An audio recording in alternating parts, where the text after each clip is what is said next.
बिस्मिल्लाहिर्रहमानिर्रहीम। अस्सलामु अलैकुम। एक गांव में एक बापर्दा खातून रहती थी जिनकी डिमांड थी कि शादी उससे करेंगी जो इन्हें बापर्दा रखेगा। एक नौजवान इस शर्त पर निकाह के लिए रजामंद हो जाता है। दोनों की शादी हो जाती है। वक्त गुजरता रहता है, यहाँ तक कि एक बेटा हो जाता है। एक दिन शौहर कहता है कि मैं सारा दिन खेतों में काम करता हूँ, खाने के लिए मुझे घर आना पड़ता है, जिससे वक्त का ज़िया होता है। तुम मुझे खाना खेतों में पहुँचा दिया करो। बीवी राज़ी हो जाती है।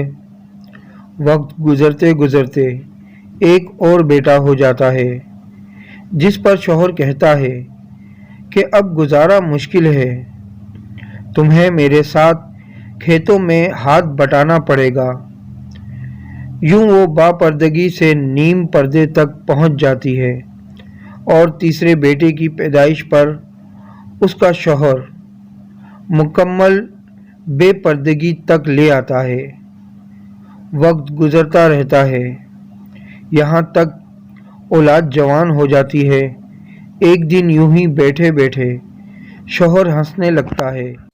बीवी सबब पूछती है तो कहता है कि तू बड़ा पर्दा करती थी, आखिरकार तेरा पर्दा ख़त्म हो गया। क्या फ़र्क पड़ा पर्दे और बेपर्दगी का? ज़िंदगी तो अब भी वैसे ही गुज़र रही है। वो बोलती है कि तुम साथ वाले कमरे में छुप जाओ, मैं तुम्हें पर्दे और बेपर्दगी का फ़र्क समझाती हूँ। शौहर कमरे में छुप जाता है। औरत अपने बाल बिखेरे रोना पीटना शुरू कर देती है। पहले बड़ा बेटा आता है, रोने का सबब पूछता है। कहती है तेरे बाप ने मारा है। बड़ा बेटा माँ को समझाता है कि अगर मारा है तो कोई बात नहीं, वो आपसे मोहब्बत भी तो करते हैं, आपका ख्याल रखते हैं। वो समझा बुझा कर चला जाता है। औरत फिर से रोने की एक्टिंग करती है और मंझले बेटे को बुलाकर बताती है कि तेरे बाप ने मुझे मारा। मंझला बेटा को गुस्सा आता है। वो बाप को बुरा भला कहते हुए माँ को समझा बुझा कर चुप करवा कर चला जाता है। आखिरकार औरत यही ड्रामा छोटे बेटे के सामने करती है।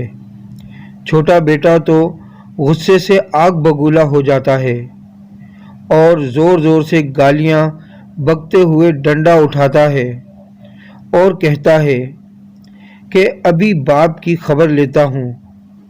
फिर औरत शौहर को बुलाकर बोलती है कि पहला मेरे पर्दे के वक्त में पैदा हुआ तो उसने तेरा पर्दा रखा, दूसरा नीम पर्दे के ज़माने में पैदा हुआ तो तेरी आधी लाज रख ली, जबकि तीसरा जो मुकम्मल बेपर्दगी के ज़माने में हुआ तो वो मुकम्मल तौर पर तेरी इज्जत का पर्दा उतारने गया है। हासिल कलाम, पर्दा औरत का फितरी तकाज़ा है, खालिक की तरफ से कायदा भी है। वीडियो अच्छी लगे तो लाइक करें, कमेंट्स करें, शेयर करें और मेरा यूट्यूब चैनल सब्सक्राइब करके बेल आइकॉन का बटन दबाएं ताकि ऐसी अच्छी वीडियो आपको मुतवातर मिल सके।